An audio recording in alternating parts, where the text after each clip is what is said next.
Hello everyone. It's James again. And thank you for tuning in today.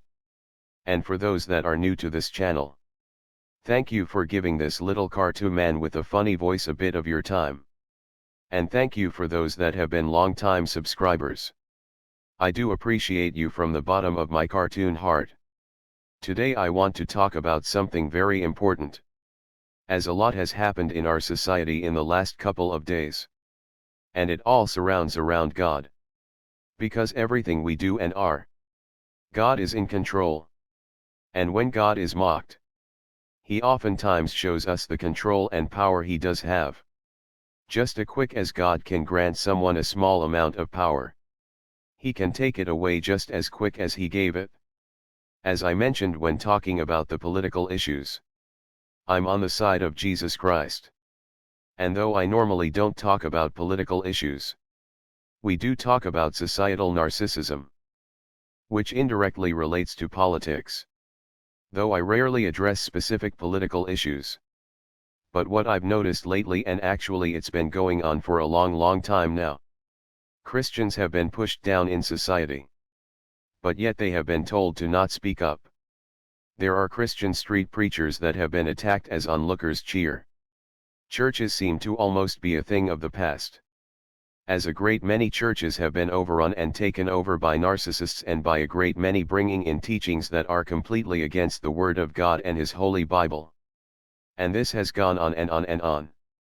And just like in our narcissistic abuse home of origin, and like what we were told when we were kids, Christians are told to shut up and to just deal with it.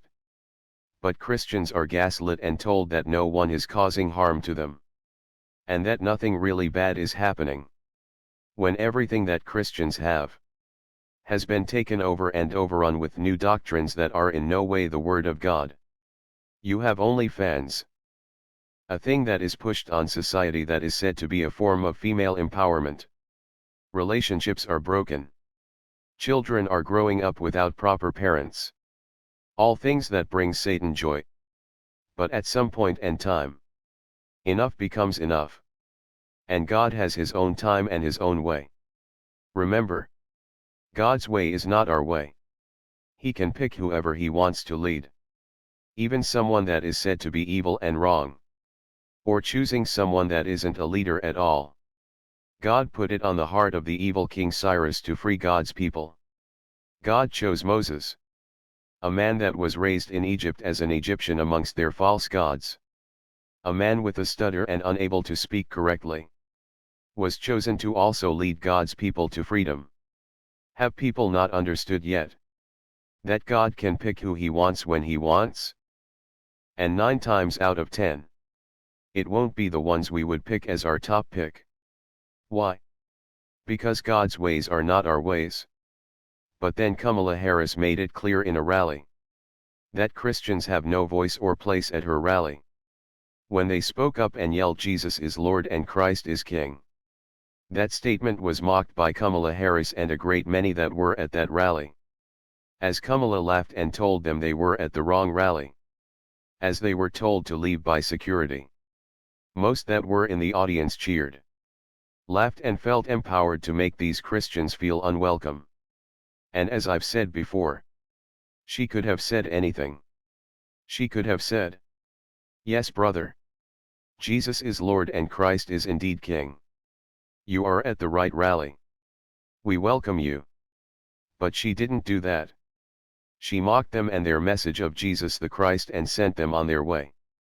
Well, God is not to be toyed with and God is not to be mocked. And she didn't even come close to winning her bid for the seat of President of the United States. And it was these statements that I believe God allowed a great many Christians to see to break them out of their trance and to stop following what they were being told by the media. And they voted based on being a Christian. There are a lot of Christians in the world.